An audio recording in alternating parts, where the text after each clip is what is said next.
Welcome back to the deep dive. Today we are taking a really targeted, high-altitude view of the application and interview process for Y Combinator. Mm, And this isn't, generalized career advice. We've synthesized the core wisdom straight from the founders and partners who actually run this thing that's right. to give you a genuine roadmap. Our mission here is to look beyond all the external noise and really distill the internal philosophy of YC. Okay. We want to show you not just what they ask, but how the reviewers think, what metrics they prioritize, and what behaviors they actively reward, And which ones they discard. and which ones they discard exactly. Okay, so let's start with the core pitch right up front. Right. Why should someone, whether they're a seasoned founder or they just have an idea on a napkin, why even bother? It's all about the ROI. The math is just overwhelmingly in the founder's favor. The YC team, they designed the application to be intentionally fast. Fast and easy to fill out. Right. You're talking about maybe an hour or two of focused work. But why is it designed that way? I mean, if it's so selective, wouldn't they want like a massive 50-page business plan or something? Well, their goal is to maximize the chances they see great founders, regardless of presentation skills. They don't want friction. So they don't want to discourage the brilliant but busy person from applying. Exactly. So the cost benefit here is strongly in your favor. The downside is a tiny bit of time. The potential upside, it could literally change the entire trajectory of your company. Placing you among the world's most successful startups. It's massive. Yeah. The leadership calls that a pretty good trade-off, and when you look at the numbers, it's pretty hard to argue with that. So that brings us from logistics to philosophy. This whole process, from what I'm gathering, it really hinges on a mentality shift. It does. It's less about waiting for some stroke of genius and more about actively creating what they call luck. What's so fascinating here is the systemic approach to risk. Applying is, in their view, a systematic way to generate luck. Increase your surface area for success. Precisely. You have to deliberately put yourself in situations where opportunities might appear. Good things don't just happen in a vacuum. So if you avoid any situation where you might face rejection, like, say, never applying to YC in the first place, you're basically guaranteeing failure. You're guaranteeing it. You are shrinking the field where you can get lucky. Yeah. If you only chase things with a 90% chance of success, you're leaving all the huge, disruptive 10% opportunities on the table. And that's not just about YC, is it? That feels like evergreen advice for, well, anything in a startup. Oh, absolutely. For recruiting, for sales, for product development, you have to get comfortable doing things you think probably won't work. Because the odds are always relatively low anyway. They are. It's the volume of attempts that pays off. Right. And just, even the act of filling out the application has value. Right, regardless of the outcome. Absolutely. The questions they ask are basically a checklist of everything you should know about your business. It forces you to get organized. Clarify your thinking. Yeah, that strategic clarity is incredibly useful, even if you don't get in this time around. So the core message is, don't overthink it. Don't wait for the quote-unquote perfect time. That is the simplest advice for the whole process. Just give it a shot. The people who overthink it often just talk themselves out of the opportunity.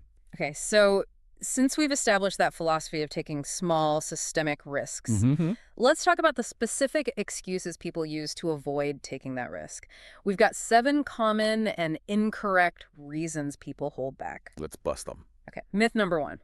I am too early. Maybe they haven't launched, haven't even quit their job yet. Yeah, that is emphatically not a valid reason. Yeah. YC has just an incredibly high tolerance for early-stage chaos. So they're not expecting a polished, finished product. Not at all. Many successful YC companies, in fact, some of the very best ones, pivoted after they were accepted. Wow. Yeah. Founders have been accepted before they quit their jobs, others before they wrote a single line of code. They're looking for potential in people. So the flip side of that is myth number 2. I am too far along. Right. Maybe they've raised a seed round or they have some revenue coming in. Also false. We see companies getting in that have like $500,000 in annual recurring revenue, or maybe they've already raised $1 million or more. So just to be clear for anyone listening, if I have 500 grand in ARR, I'm obviously selling something. Why would I still need YC? Because revenue isn't the only marker of maturity. You can have revenue and still lack product market fit. The famous PMF. Exactly. If you haven't found that huge growing market that desperately needs your product, YC can still be crucial in helping you find that scale. Makes sense. Okay, myth number 3 is a very modern one.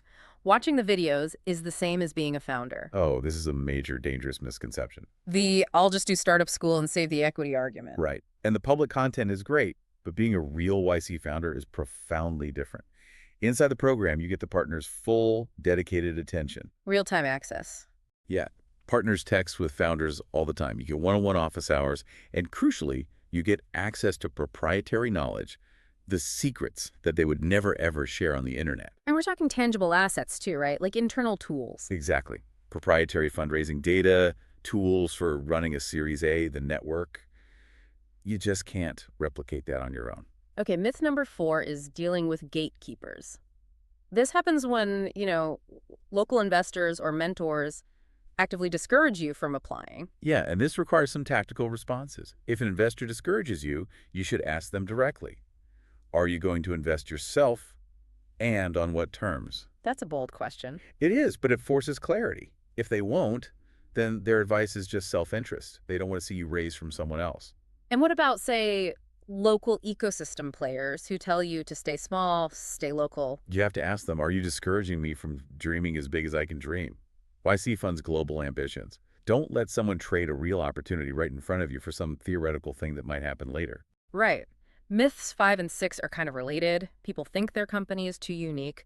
Or, on the other hand, that YC has already funded a direct competitor. This just shows a misunderstanding of YC's scope. I mean, they fund companies in every vertical, every country. And yes, it is extremely common for them to fund multiple startups in the same space. They're just looking for the best team. They're looking for the best team working on that problem. They don't hold competition against you. And finally, myth number 7. This is probably the biggest one. I applied before and failed. And this is where that whole philosophy of persistence really comes home to roost. The sources are so clear on this.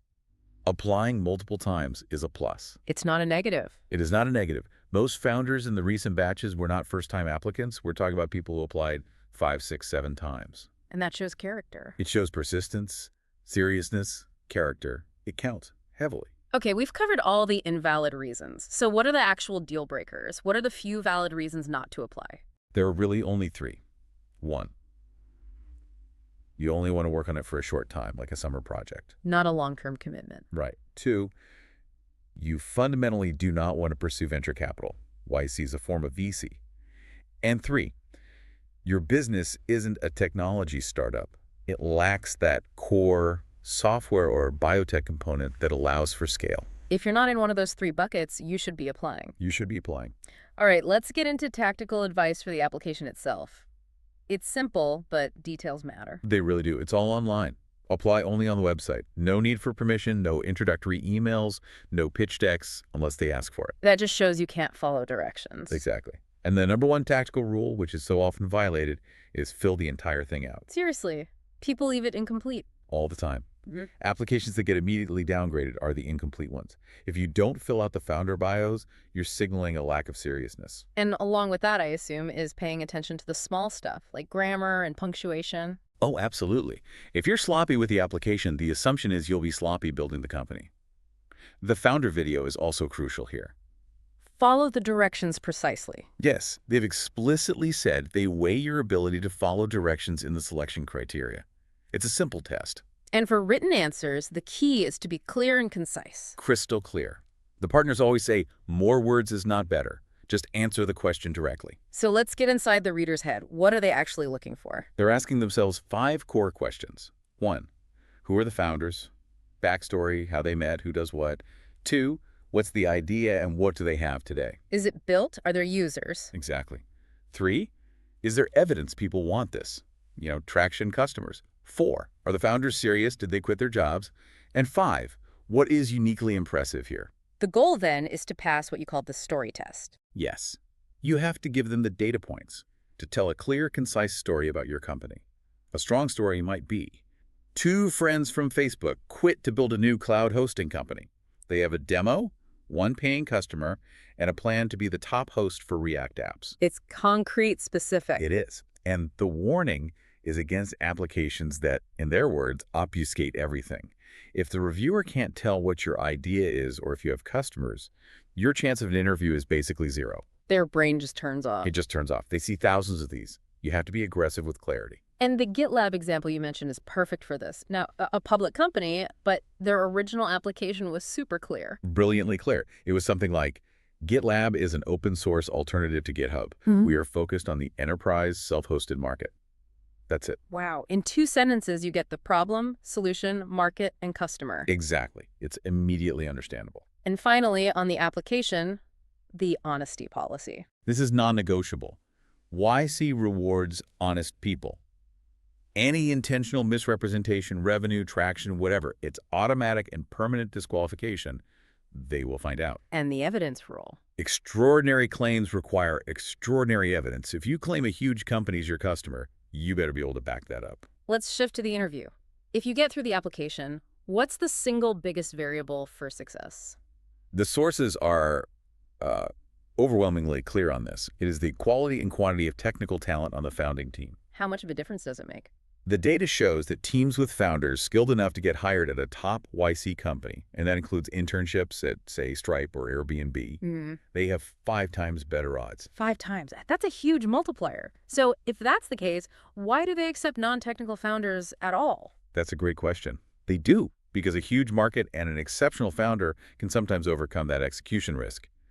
But the lowest odds are for non-technical founders working on what they call tar pit ideas. A tar pit idea, what's that? It's an idea that requires a massive amount of non-technical work just to get started.